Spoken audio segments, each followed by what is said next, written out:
Hello, it's Greendot 319. Welcome to my Jeep channel. How's it going, everyone? Right, today we are taking the new improved Mark II Willys MB out for a drive. Now this MB has already been out on its maiden voyages and tested, but what I found was that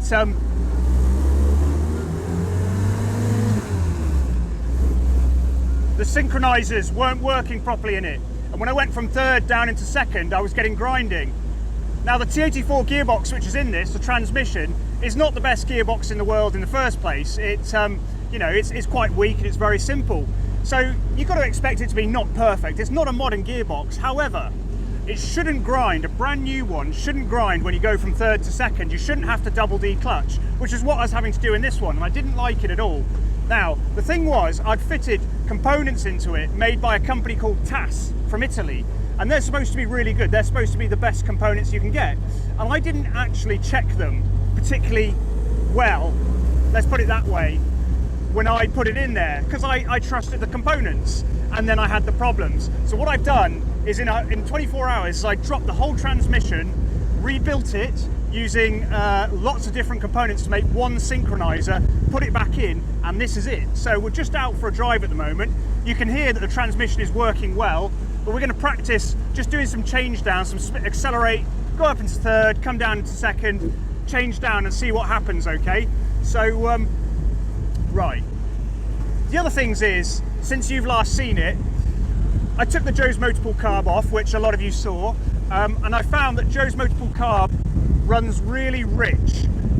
The way they'd set it up with the metering rod was pulled out a little bit when it was at idle, which is not how the metering rod is supposed to be. Now I haven't checked it, that could be how the little tool that they give you sets up the metering rod, but that's not what it says to do in the rebuild, the Carter rebuild manual. It says that the metering rod must be seated at idle.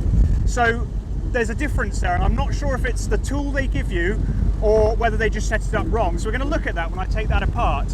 We're just finding a flat bit here to accelerate and stop. Now, one of the things I've had a problem with after putting the transmission back in is there's a little interlock pin at the back of the transmission, and this pin stops you getting it stuck in second and third and first at the same time. And when I've rebuilt it previously, I've just put a dab of really light grease on it, but this time I put some red and tacky grease on it. And I think when I change up into second and third, this little interlock pin gets stuck because it won't change down. It will now, but usually it won't change down into first easily. I have to go into second, you know, when it's stopped, drop the clutch, go into second, and then come back down again. And I think it's that pin not shuttling backwards and forwards. So that's a bit of a problem, but it's not much of a problem. And I think it'll sort itself out. When that grease starts to melt up a little bit in there when it gets warm, it should probably get out of there. Right, it's mostly level here. Let's do some first, second, third, down into second, and let's see what happens with this synchro. Let's have a look what it was like last time before I swapped out and did this new synchro, okay, so you can see what it was like, okay? Yeah, it does not like it.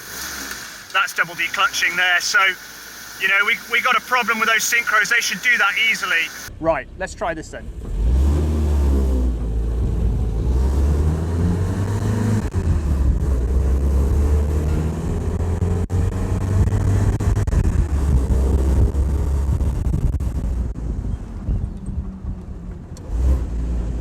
There you go, that was third into second, and I've lost my hat. Worked all right, didn't it? Right, let's go and relocate my original World War II hat. Doesn't want to go into reverse now.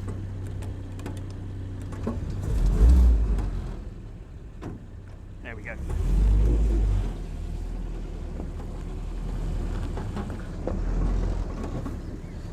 There's a car coming. It's going to run my hat over. That's an M43, original M43 cap. I'd rather it didn't get run over.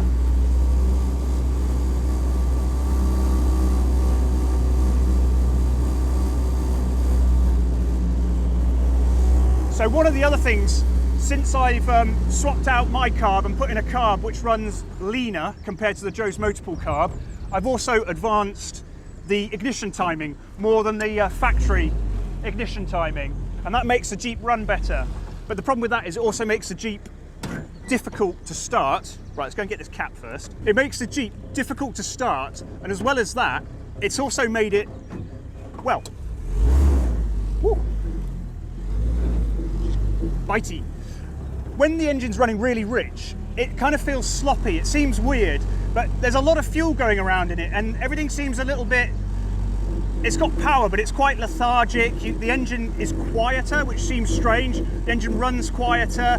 It feels a little bit smoother, but it's running too rich and it starts to foul the plugs. When you're running it lean, I don't know, you probably can't tell, but it's quite punchy now. I can almost feel every single firing in the cylinder, every single combustion. I can feel it sort of reverberating through the Jeep. And it's not detonation, you know, if you advance it too far and made it too idle, you get detonation. But that's not what's going on here. It just, it vibrates a little bit more. The power is there, and it's just punchy. It's quite different, and it smells different as well. When it's running really rich, there's a lot of fuely sort of smell. But now it's running lean, you can't smell it anymore. It's just got a hot sort of smell. Right, let's do some driving quick here then.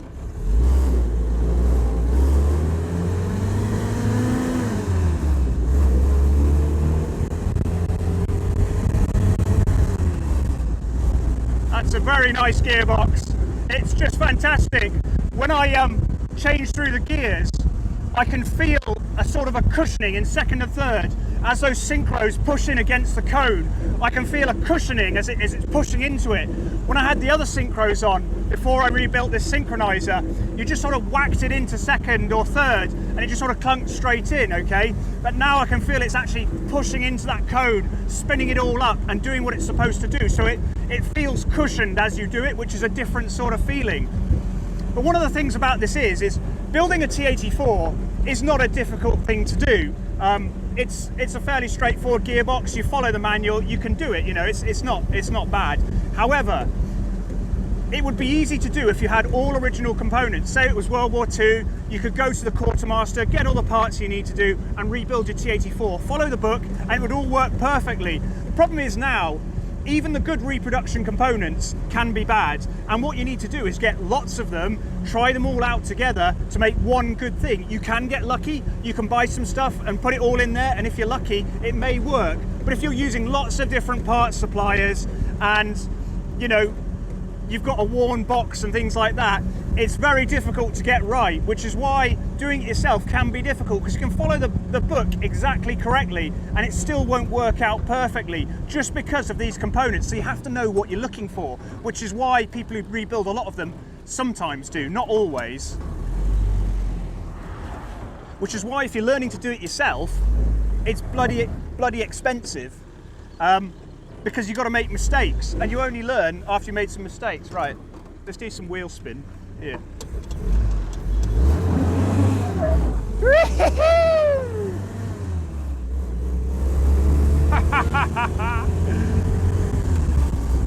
That's a Jeep!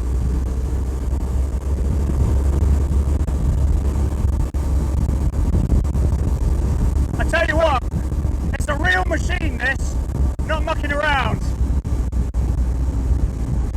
It's going to be difficult not to knacker it out by having some fun in it, but god damn. Okay, we're on a bit of rough terrain there, a little bit of shingle or what have you, so it pushes away, but you can make it wheel spin if you want to on the ground here. I don't want to damage any prop shafts or anything like that. Right, let's change down. There you go, third into second, not double declutch there, perfect. No grinding, nothing. So it's amazing how a new synchronizer can not work, even from a good supplier. So the question is then, just what isn't right with a TAS Synchro? Why isn't it working? All the other components that they make for the transmission, you can see work really well. And all I've done when I took that transmission out was to play with this Synchro and swap things around on it a little bit. So let's have a look then. This is your second gear. This is a reproduction one. This is the cone. This is a worn synchro ring here. This is the one I removed out of the GPW. So let's see what happens when a synchro ring is really worn, okay? So you can see as I push it on, it goes all the way to the end. So it's now touching, it's gone all the way down. You can hear it. It's smacking. This is what's contacting this area here. So this cone inside it, which should be contacting, isn't contacting anymore. It's contacting at the end. That's a completely worn out synchro ring. So let's see, look at that. That will never shift, will never capture and speed up this gear and shift. So this will not work. So that is a completely worn one, right? So that's that. This is the TAS one. This is the one that TAS put in there, okay? So let's just see if I clean that up. Let's put it on. So to start with, it's not going on particularly straight. So there's a machining difference between the cone in here and the cone here. That could just be because they're two different reproduction components, okay? So there could be a machining difference there. I can't say that there isn't that. But then as you push it on, it's tighter but I can still push and turn it and it just sort of slips. There's gap here, so it's not contacting the end there too far, but it just slips and slips and slips. And then if I take it off, it's contacting, I can see a wear mark there. So it just seems to be contacting on one high point. So the fact that it rocks around and just seems to slip shows me that I just don't think it's manufactured quite right. Let's try this is apparently a NOS original. I think these are an older reproduction one. If I push him on, he goes on, that he's locked, you see? So that's a different reproduction. There's just a bit of gap there. Let's go to it's on so tight. Won't even come off. This is what I've put in there. I think this is an original real one. You can see there's a slight difference in colour between the two originals and the more modern reproductions. Could be what they're made out of, which could also be part of the shifting problem here. But if we put him on and push him on, you can see there's a good gap, and look, it's tight as anything like this one was, but there's more of a gap, so there's more wear with this cone and this ring here. You could get more use out of this synchro ring before it wore out because it's got further to go before it contacts here. So I've used one of these in my gearbox, so I've got one in there and then a different synchro on third gear. But the other thing then is it's not just that, it's not just this ring, because this ring does bite, although it doesn't appear to be machined correctly. You can see the other ones just go straight on, they don't waggle. Well, that one just did because I put it on. Let's put it on. There you go. See, that there's no waggling with this. It's not quite right. The other thing is there are these little springs.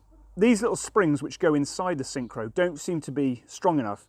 They hold these shifter plates out. They push them out into the sleeve, and these don't seem to be strong enough. I think that's part of the problem. So the shifter plates aren't being pushed out hard enough. The shifter plates themselves as well, the originals are completely flat along the top. These kind of humped. They're just, it's a weird sort of hump, and I think you combine all these things, the shifter plate's not being pushed out far enough, slight difference in the way they're manufactured here with this sort of hump rather than being completely flat along the top, because these things are pushing in here and they're also pushing the synchro ring in. So combine all these things together and then put in a synchro ring which isn't great in the first place, you just get grinding. So it will change up, but it just will never change down because it just hasn't got that force to turn the whole transmission and spin the whole thing over. So yeah, not good at all. Just before we wrap it up then today, last couple of things we've been working on. Speedo's been rebuilt. It's got an absolutely beautiful face on it there. Original glass, everything's original.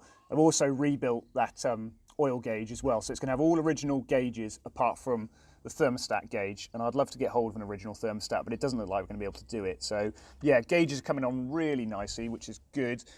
And then managed to get the decals on the percolator oil filter, which is lovely. So they're looking really good. They're all on there. And then just, oh, there's sprayed a bit of oil here from somewhere. Not entirely sure what's going on there. Oh yeah, there's a bit of oil. It's got a leak somewhere. We'll have to find that.